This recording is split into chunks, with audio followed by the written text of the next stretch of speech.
In the Gulbenkian Museum in Lisbon, Portugal, is this blue painting of a lady lounging on a chair. It has an unusual style, and the lady is gazing just beyond me. I read the label. It's The Portrait of Camille Monet, painted in 1874 by Renoir. Wow! I think Renoir painted Monet's wife? And the painting is quiet and luminous. But that's not really why I think wow. I think wow because the painting is also so intimate.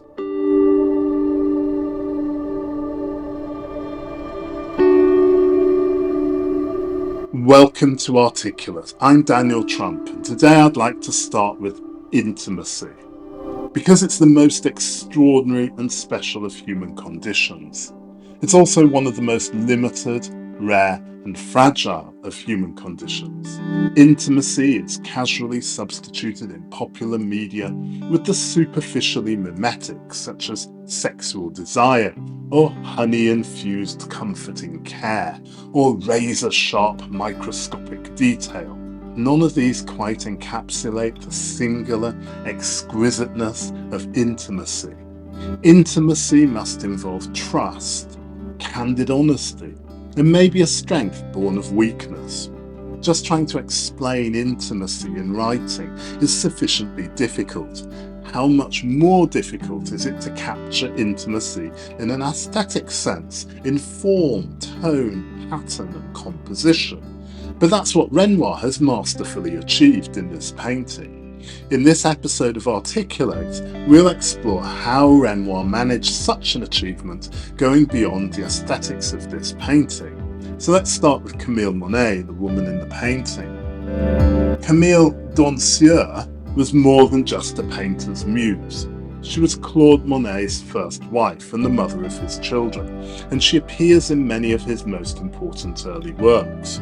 She was Monet's primary model during the 1860s and early 1870s, a period when he was developing the visual language that would come to define Impressionism.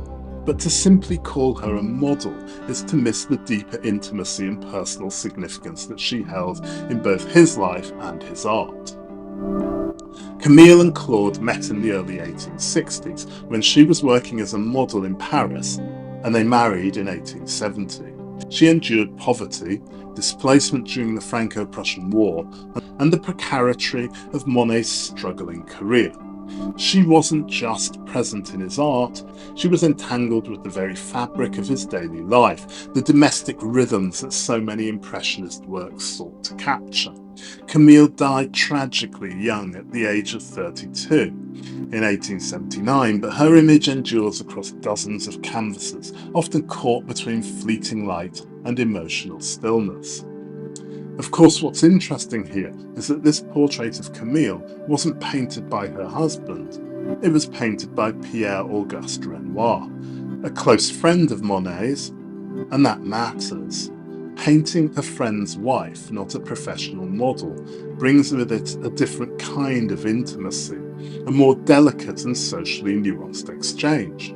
Renoir wasn't hiring Camille to pose, he was capturing someone he knew, someone he had dined with, travelled with, talked to. The portrait is personal but not proprietary. And if we look closely at the painting, what do we see? Camille is seated, turned slightly away from us. Her face is thoughtful, calm, and private. Renoir doesn't try to perform her personality. Instead, he seems to honour her interiority. There's a softness in the brushwork, a kind of deference in the way her gaze avoids ours. It's as if Renoir is saying, I know her, but I will not speak for her. And in that way, this portrait walks a fine line. It's intimate, but not possessive. Observant, but not invasive. Renoir paints Camille not as a muse, not as a symbol, but simply as a person. And that, in the world of 19th century portraiture, especially of women, is quite radical. So, is the intimacy depicted here between Camille and Pierre, Camille and Claude, or between Pierre and Claude? I mean, Renoir and Monet were more than just contemporaries. In the early 1870s, they were co-conspirators in a radical visual project, painting modern life as it appeared, with all its flickering light, motion and intimacy. They often painted side by side, most famously at La Grandeur, a riverside bathing spot outside of Paris. They used the same subjects, shared techniques, and developed a mutual belief that painting should capture impressions rather than academic ideals. Their friendship was built on a shared vision, but also a shared struggle. Both were poor, both were rejected by the salon, and both were trying to invent a new way of seeing, what art historian T.J. Clark might call a painting of presence rather than performance. And it's in this context that Renoir paints Camille. She isn't just Monet's wife. She's a figure Renoir knew through countless shared moments, meals, conversations, probably laughter and fatigue. The portrait isn't filtered through the distance of formal portraiture. There's no allegory, no mythology, no pretense. Instead, there's a kind of mutual trust, a quiet knowing that sits between artist and subject, but also between friends who are building something together. And maybe that's our definition of intimacy, a quiet knowing. And maybe that's what makes this painting so rich in emotional texture. It isn't only Renoir's vision of Camille, it's a window into a small, collaborative world of early Impressionism, one in which domestic life, creative ambition, and personal relationships were deeply entangled. So when we look at Portrait of Camille Monet, we're not just seeing one woman or one artist's style, we're seeing a network, a moment of shared purpose between friends captured in paint. Next, we'll slow down and look more closely at how Renoir paints this intimacy, how brushwork, palette and composition shape our emotional response. I'm struck by how loose Renoir has painted the Portrait of Camille Monet. We know that he can paint in a far more detailed style if we look at paintings such as Bal de Moulin de la Galette or Luncheon at the Boating Party. Now, if you look closely, you'll see that Renoir isn't just painting a person. He's using techniques more commonly found in plein air landscape painting and adapting them to capture something softer, more atmospheric and more intimate. First, there's the brushwork. It's loose, broken and fluid, nothing like the tight, linear strokes that we'd expect from traditional portraiture. Camille's features aren't carved out with precision. Instead, they shimmer gently into being. Renoir paints not just the structure of her face, but the feeling of light falling across her face. This kind of brushwork comes straight out of the Impressionist landscape tradition, where artists like Renoir and Monet tried to capture fleeting effects of weather and time of day. And then there's the treatment of light. Camille isn't lit like a studio subject with harsh highlights and dark shadows. She's bathed in soft ambient light, as if she's sitting by a window or outdoors on a quiet afternoon. Her skin glows, not through contrast, but through gentle shifts in colour. It's a kind of natural illumination, the kind you'd expect to see in a painted garden or riverscape. Renoir also blurs the contours between Camille and the space around her. Her dark dress melts into the background, her form gently dissolving into the shadows. There's no clear boundary between figure and ground.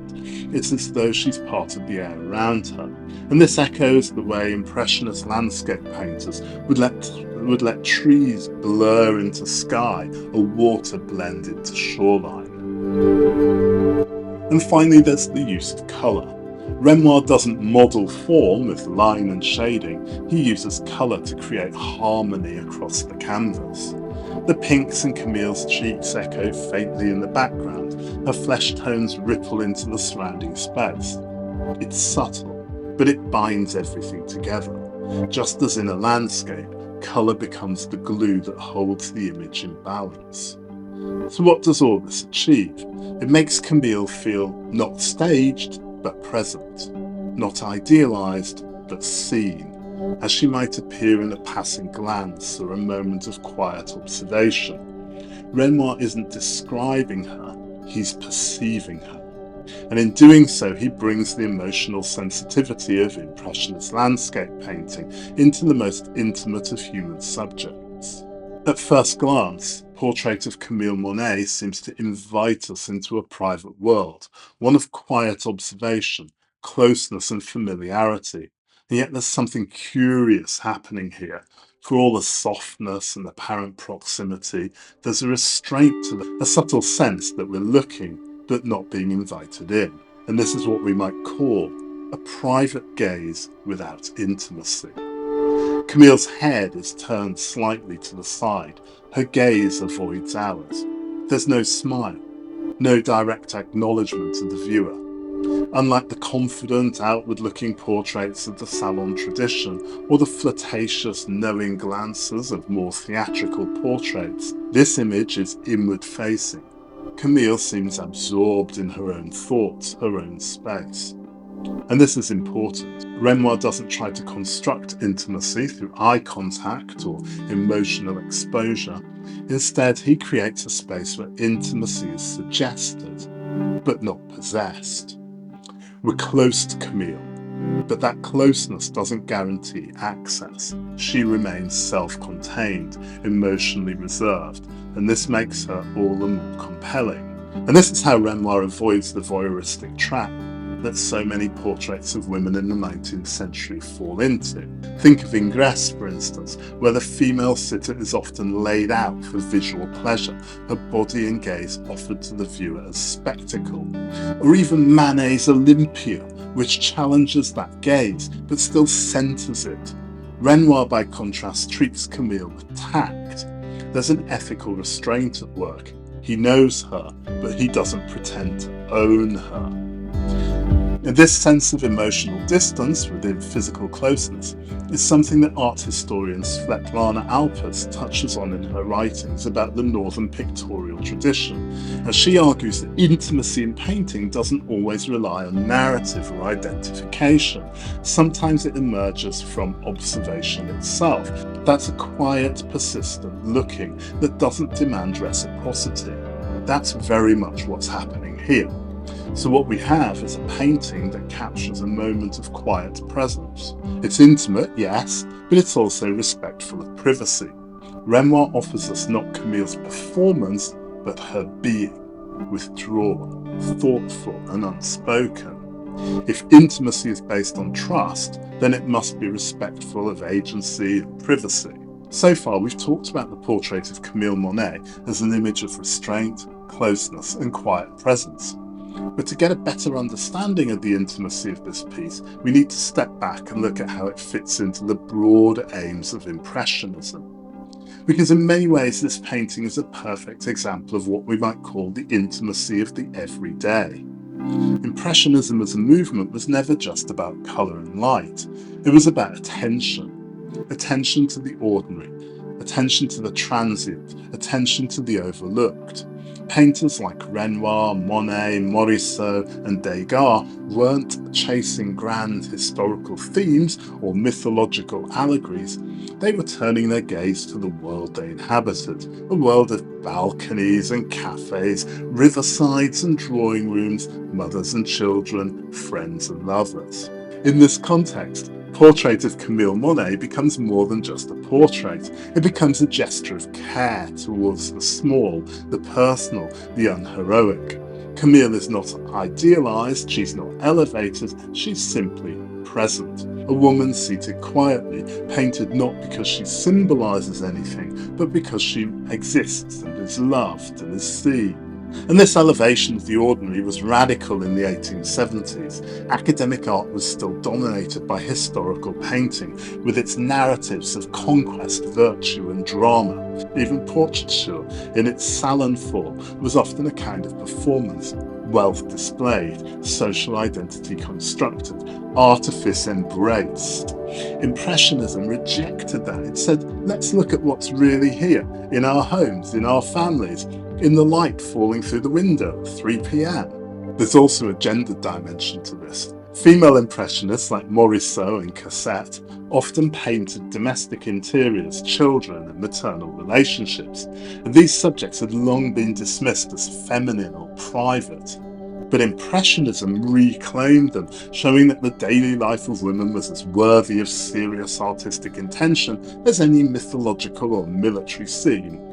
Renoir's portrait of Camille participates in that project. It's not flashy, it doesn't demand attention, but it rewards it. The more time you spend with the painting, the more it gives. A shift in colour here, a softness in the jawline there, the warmth of presence. I see the dignity of the unspoken. In this way, Impressionism, and this painting in particular, reminds me that intimacy isn't loud or obvious. Sometimes it lives in the brushstroke, in the half-turn of a head, in the act of seeing someone, really seeing them, without asking them to perform. So let's now turn to something that sits quietly beneath the portrait of Camille Monet, but deeply informs how we see it, and that's gender. When we talk about intimacy in art, especially the kind of quiet observational intimacy that we see in this portrait, we have to ask, who is being seen and who is doing the seeing? In 19th century painting, the answer was usually a woman is being seen and a man is doing the seeing. Now that dynamic is certainly present in Renoir's portrait. Camille is the sitter, the subject, while Renoir, like most artists of his time, holds the brush. But what makes this image so compelling, so ethically complex, is how it resists the usual tropes of feminine representation in 19th century art. Camille is not eroticized, she's not turned into an allegory, she's not offered up to the viewer for consumption or possession. Instead, she's depicted with a kind of emotional privacy that's rare in portraiture at this period, especially in portraits of women. And this restraint matters because in the broader context of Western art, the female figure has so often been framed as available to look at, to interpret, to desire. From Titian's Venus of Urbino to Ingres's Grand Odalisque, the female body often becomes a site of projection and fantasy. Even in more domestic scenes, women are often shown as decorative, sentimental, passive. But Renoir's Camille doesn't play any of these roles. She's neither objectified nor idealised. She's simply there, inward-looking, modestly dressed, quietly present. Her interiority is not revealed but respected, and that changes the relationship between the viewer and the image. It challenges the default assumption that a woman in a painting exists for us, for our gaze. Art historian Griselda Pollock, in her feminist readings of Impressionism, argues that representations of women in this period are often coded by the ideologies of domesticity and visual pleasure, and that we should learn to read those codes critically. In this portrait, we might say that Renoir walks a fine line. He situates Camille within the realm of domestic femininity, but he doesn't reduce her to it. Her presence is felt, but not explained. And perhaps this is the most radical aspect of the painting. In a culture that constantly demanded women to be beautiful, legible, or virtuous, Camille is none of these things. But she's also all of them. She is simply herself, not offered, not symbolic, just seen. Seen in her own time and in her own space. You know, the longer I sit with the portrait of Camille Monet, the more I realise that its power lies in how little it asks of me, and how much it offers in return. It's not a portrait that performs, it doesn't demand attention, it simply allows me to be present with someone who is also present, but reserved, self-contained, and unspoken. And that, for me, is the heart of its intimacy. Now, we often think of intimacy as something that requires access, an unveiling of thoughts, emotions, and secrets. But this painting reminds me that intimacy can also exist in quiet proximity, in simply being near someone without needing to intrude. Renoir doesn't paint Camille to expose her, he paints her to acknowledge her presence with gentleness, with tact, and with care. And there's something profoundly moving in that, in a world then and now where women's images are often shaped for display or for consumption. Here is a portrait that holds back. It doesn't give me Camille, it just lets me sit with her and know that I will never fully know her, and that's okay. That's what intimacy means to me in this painting. Not closeness built on revelation, but on respectful distance. A shared space where both painter and subject are quietly aware of each other and where the viewer is allowed in, just far enough. Renoir's portrait of Camille isn't a grand statement, it's a soft gesture. And like all gestures of intimacy, it asks us to slow down, to stay a while, to look, not to possess, but to witness. If you enjoyed today's episode, liking, rating, commenting, and sharing are very much appreciated. Thank you so much for joining Articulate today.